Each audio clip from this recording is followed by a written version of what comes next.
Y enciendo la faria de las grandes ocasiones. Y en la nube tengo un BMW y una PlayStation, tu foto y un par de postales. Sigue escribiendo donde quiera que tú estés. Felicidad, qué bonito nombre tiene. Felicidad, vete tú a saber dónde te metes. Felicidad, cuando sales sola a bailar y toma 2 copas de más y se te olvida que me quieren. Y toma 2 copas de más y se te olvida que me...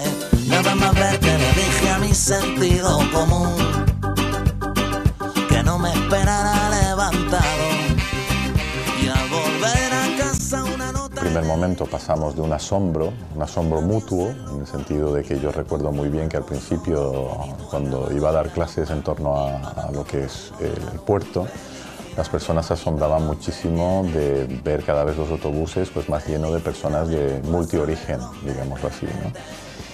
Pero yo creo que la gente valenciana se ha acostumbrado muy rápidamente y frente a otras integraciones que he podido ver en el resto del mundo, realmente no ha habido ninguna reacción organizada en contra de ello.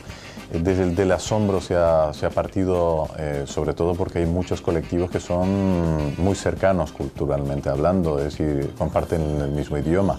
Y además ha hecho una cosa importante, es decir, ha vuelto a poner el reloj en hora a España en cuanto a su presencia pasada en el mundo. Es decir, que de alguna manera estas personas al regresar a la metrópoli, entre comillas, le dijo a la metrópoli que era tal metrópoli, porque se le había olvidado.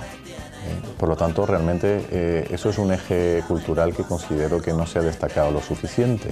Es decir, el hecho de que España, a nivel de gobierno, a nivel de política, intervenga dentro de los países más allá de sus fronteras, no permite al español conceptualizar en realidad el lugar que ha llegado a ocupar en la historia de una serie de países determinados, ¿no?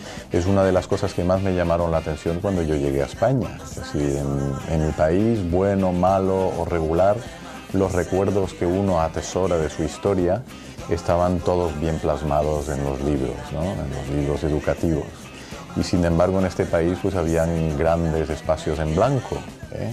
Y creo que la llegada o el regreso, la vuelta de alguna manera de muchos latinoamericanos, o como en tu caso de Guinea Ecuatorial, pues recuerda pues un pasado en el que el castellano ha unido a personas, ¿no? Y resulta que tenía tu carita, que estabas tan rica que devoré tu piel, tu carne y tus espinas y rebañé. Esto tiene que ser, como todo proceso que implica a grupos que se conocen por primera vez, primero que sea bilateral. Es decir, de la misma manera que podemos decir que un inmigrante es ignorante de la realidad española cuando llega, pues de la misma manera el español, digamos, es ignorante de la realidad del inmigrante. Y a los ignorantes no se les castiga, se les enseña. Mientras tengamos que convivir, pues hagámoslo de la mejor manera posible. ¿Cómo? Enseñando a los dos colectivos a no enfatizar las diferencias, sino más bien a enfatizar lo que tienen en común. ¿Qué tenemos en común? Pues muchísimas cosas.